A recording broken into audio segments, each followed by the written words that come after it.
0.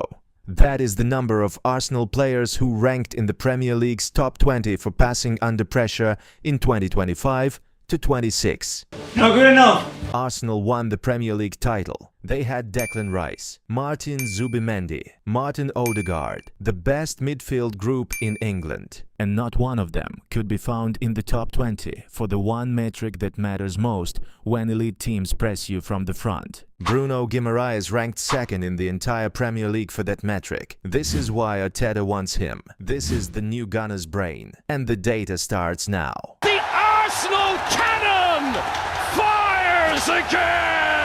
Arsenal won the Premier League in 2025-26. Their midfield was superb. Declan Rice topped Arsenal's passing stats with 2,136 completed passes in the league, more than any colleague. Martin Zubimendi led Arsenal for interceptions with 39. Martin Odegaard posted 12 goals and 14 assists despite fitness issues. The foundations are elite. But here is what the data from Arsenal.com confirmed. When opponents started defending deeper and more compactly in the second half of the season, Arsenal's open play progression broke down. Arteta increasingly overloaded wide areas because there was no space to play through the middle. And here is the specific reason why. CBS Sports identified the problem with surgical precision in August 2026. If you were picking flaws in Arsenal's very talented midfield last season, it might have been that they wanted for deep passing. They too frequently needed Martin Odegaard, dropping deep to get them moving upfield. Every time Odegaard dropped to pick up the ball and break lines from depth, he vacated the number 10 zone. The space between Arsenal's midfield and their forwards thinned. The creative output in the final third cost Arsenal shots and expected goals. The data confirmed it. In 2023-24, Arsenal was second for progressive passes in the PL. In 2024-25, they were third. The direction of travel against increasingly well-organized defensive blocks was declining, and there was no one in the top 20 for passing under pressure to stop it getting worse. Absolutely spectacular from Bruno Guimaraes! Here is what Bruno Guimaraes actually did in the Premier League in 2025-26. 9 goals, 5 assists, 57 tackles, and 25 interceptions across all competitions. A SofaScore average rating of 7.3, matching Arsenal's best midfielders, and a passing under pressure grade from Gradient Sports, the analyst firm that manually grades every single pass under pressure in the Premier League, that placed him second in the entire division.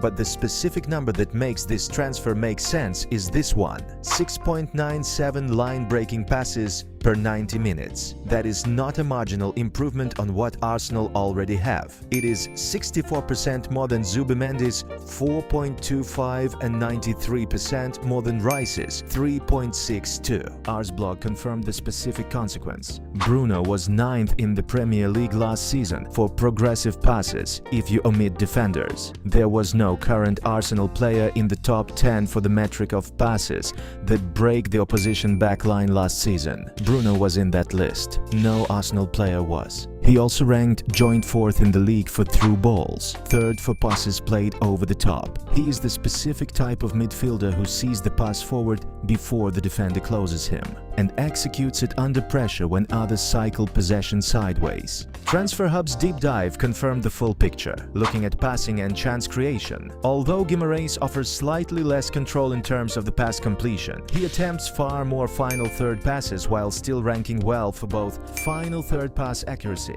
and through balls. He is more attack-minded, not only in terms of his positioning but because he was given greater freedom to attempt riskier passes designed to break open the opposition. In possession, he likes to turn to face the field ahead of him and willingly feeds runners in behind. After turnovers in particular, he executes quickly to turn defense into attack. That is the exact function Arteta needs from depth, without asking Odegaard to drop. Sportsmole confirmed it directly. The Newcastle star is comfortable playing as a number 6 or as a number 8. His ability to play ranged passes to the forward line could help Arsenal transform stale possession into dangerous attacks. He is far more progressive than players such as Martin Zubimendi. Here is what the Zubimendi Rice Bruno midfield 3 looks like in practice. Zubimendi holds the deepest position, recycling possession and controlling the tempo with his elite passing accuracy. Rice operates as the box-to-box player, carrying, pressing, arriving late into the box from the right. Bruno sits between the lines on the left, receiving possession facing forward, breaking lines with passes into the channels, feeding runners behind the opposition defensive line. And above all three of them, Odegaard stays in the number 10 zone. He does not need to drop deep. Bruno handles the progressive passing from depth. Odegaard collects the ball in dangerous positions and delivers the final third creativity that generates goals. Like a newsletter calculated the specific consequence for Arsenal's attack. In terms of progressive passing, progressive passes received, expected threat created, touches in the box and shots. Bruno's profile much closer to Odegaard than to Rice or Zubimendi. This is not a defensive midfielder adding a technical layer. It is a player who profiles similarly to Arsenal's most creative midfielder and can perform some of his deeper work, so Odegaard does not have to. The result is a midfield 3 where every player is operating in their natural position simultaneously, instead of one of them compensating for the weakness of another. But here is the argument nobody is making loudly enough about this transfer. From May 2022 to February 2025, Arsenal played Newcastle 8 times, won 2, lost 5, failed to score in 6 of those games. A Premier League winning team could not score against Newcastle in 6 out of 8 attempts. Like a newsletter confirmed, Arteta would have been full of admiration for what became something of a bogey side for a while. Bruno Guimaraes was the engine of that Newcastle team. Sky Sports confirmed. Meetings with Arsenal tend to bring out the best in Bruno, who has helped Newcastle win 3 out of 3 this season and 5 out of 8 since his arrival. No player had a bigger hand in Newcastle's transformation or in making Arsenal's title run harder than it needed to be. Arteta does not just want Bruno Guimaraes to solve Arsenal's deep passing problem.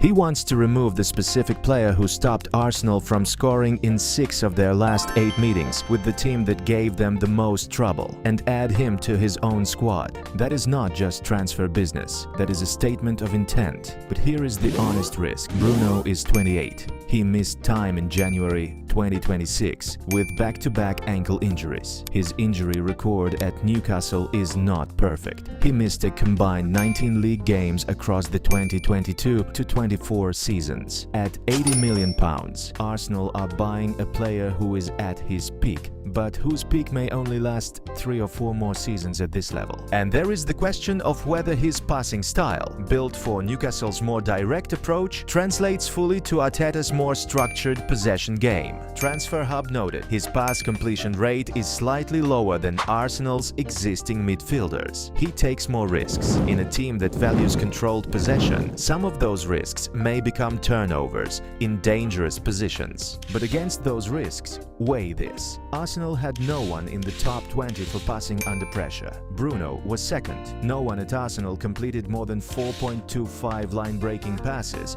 per 90. Bruno completed 6.97. The gap is not marginal, it is structural. And at £80 million for a player who turns 29 in November, with a contract that runs to 2028, Arsenal are paying peak price for a peak solution to a confirmed structural problem. Arsenal won the Premier League. They are not signing Bruno Guimaraes because they are broken. They are signing him because they are building towards something bigger. Rice provides the legs. Zubimendi provides the shield. Odegaard provides the vision in the final third. And Bruno Guimaraes provides the brain that breaks lines from depth without Odegaard having to drop. Always Offside FC. Does Bruno Guimaraes make Arsenal's midfield the best in Premier League history? Or is £80 million too much for a player who is 28 and injury-prone? Drop your verdict below. Subscribe if you don't want to be always in an offside position.